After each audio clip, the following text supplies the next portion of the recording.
हाल ही में जम्मू कश्मीर की सरकार ने यहाँ पे प्रॉपर्टी टैक्स इम्पोज़ करने का डिसीजन लिया।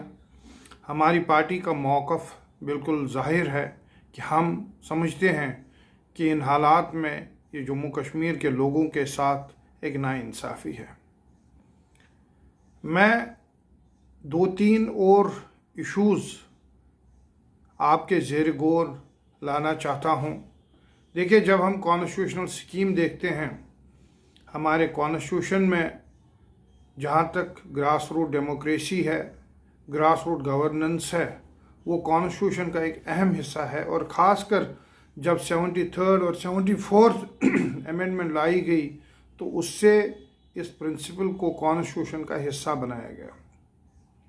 अगरचे कॉन्स्टिट्यूशन के हिसाब से जब हम देखें तो जो ये सेल्फ गवर्निंग बॉडीज़ हैं, जो ये लोकल बॉडीज़ हैं, ये फर्स्ट इंटरफेस बनते हैं सिटीजन्स और गवर्नमेंट के बीच में। लेकिन जब हमारी जो एक्सपीरियंस रही है लोकल बॉडीज़ को लेकर, हम देखते हैं कि ये 3F से सफ़र करते हैं: फंड्स, फंक्शंस एंड फंक्शनरीज।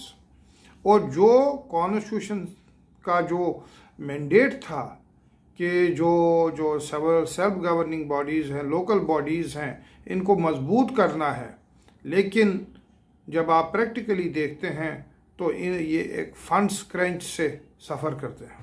तो मेरा पहला सवाल जम्मू कश्मीर के LG एडमिनिस्ट्रेशन से ये है कि आप जानते हैं कि जम्मू कश्मीर पिछले कई दहाइयों से नामसाइद हालात का शिकार है। यहाँ पे कॉन्फ्लिक्ट है।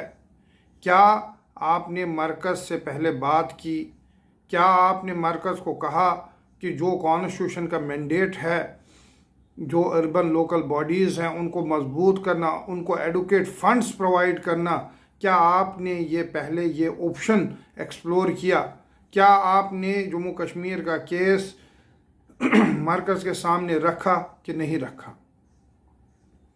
प्रॉपर्टी टैक्स इम्पोज करने का डिसीजन तो बहुत आनन फानन में लिया गया और इजी डिसीजन था, लेकिन सवाल ये पैदा उठता है कि क्या जम्मू कश्मीर के LG एडमिनिस्ट्रेशन के पास जो ऑप्शंस थे उन्होंने उनको एक्सप्लोर किया कि नहीं किया?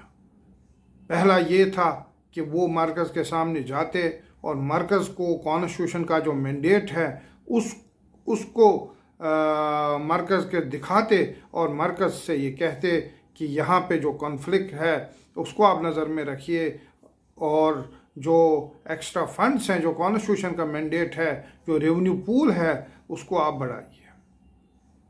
दूसरा अहम इशू जो यहाँ पे उजागर होता है और दूसरा अहम सवाल जो मैं LG एडमिनिस्ट्रेशन से करना चाहता हूँ कि क्या उन्होंने प्रॉपर्टी टैक्स इम्पोज करने से पहले जो दूसरे ऑप्शंस हैं फंड रेजिंग के लिए, म्यूनिसिपल बॉडीज़ को फंडिंग के लिए, क्या उन्होंने वो एक्सप्लोर किए कि नहीं? देखिए, 2022 में RBI का एक पेपर आया जो इसी इशू को एड्रेस करता है कि कैसे जो हमारी म्यूनिसिपल बॉडीज़ हैं उनकी जो फंडिंग ऑप्शंस हैं उनको बढ़ाया जाए। इसमें एक अहम जो फंडिंग ऑप्शन उजागर किया गया वो म्यूनिसिपल बॉन्ड्स को लेकर है। और जब हम म्यूनिसिपल बॉन्ड को देखते हैं, ये एक बॉन्ड है जो एक म्यूनिसिपैलिटी इशू करती है, जो एक लोकल बॉडी इशू करते हैं और ओपन मार्केट में इन्वेस्टर्स इसमें इन्वेस्ट करते हैं। इसकी खासियत ये है कि ये नॉन टैक्सेबल बॉन्ड होता है, इसकी हाई इंटरेस्ट रेट्स होती हैं और जो इन्वेस्टर्स हैं वो इसको लो रिस्क और हाई रिटर्न बॉन्ड देखते हैं। हमारे मुल्क में ऑलरेडी बहुत सारी म्यूनिसिपैलिटीज़ हैं, जैसे इंदौर है, भोपाल है, लखनऊ है, सूरत है, अमरावती है, विशाखापट्टनम है, जिन्होंने ये बॉन्ड्स इशू किए हैं और इसी से उन्होंने अपनी फंड रेजिंग की है। और ये सिर्फ हमारे मुल्क में नहीं बल्कि बैरून मुल्क जब आप देखेंगे बहुत सारी कंट्रीज़ में, यूरोप में, जिम्बाब्वे में, साउथ अफ्रीका में, पोलैंड में, USA में, फिलीपींस में, जो म्यूनिसिपल बॉडीज़ हैं उन्होंने डिफरेंट फॉर्म्स में इन म्युनिसिपल बॉन्ड्स को इशू किया है। मकसद ये है कि जो म्युनिसिपल अथॉरिटीज़ हैं वो फंड रेज करें और लोगों पे बर्डन प्रॉपर्टी टैक्स के रूप में न डालें। तो सवाल नंबर 2 ये है, क्या जम्मू कश्मीर की एलजी एडमिनिस्ट्रेशन ने ये ऑप्शन एक्सप्लोर किया है कि नहीं किया है? क्यों नहीं किया है? और आनन फानन में आपके पास जो इजी ऑप्शन था वो आपने प्रॉपर्टी टैक्स के रूप में उसको एक्सप्लोर किया। तीसरा अहम इशू जो मैं एलजी एडमिनिस्ट्रेशन के ध्यान में लाना चाहता हूँ, और ये सवाल बहुत अहम है कि दुनिया भर में जब आप स्टडीज़ देखते हैं, जब आप रिसर्च रिपोर्ट्स देखते हैं, ख़ासकर मैं यहाँ पे जिक्र करना चाहूँगा 2019 की मैकेंजी एंड को, जो दुनिया की सबसे बड़ी मैनेजमेंट कंसल्टिंग फर्म है, उसकी एक रिपोर्ट आप देखिए और उसमें किस तरीके से उन्होंने तनकीद किया है जो म्युनिसिपल अथॉरिटीज़ हैं, जिस तरीके से वो अपनी ओवर रिलायंस कर रहे हैं प्रॉपर्टी टैक्स पे, और नतीजतन जो शहरी हैं, जो सिटीजन्स हैं, उनके बर्डन को बढ़ा रहे हैं।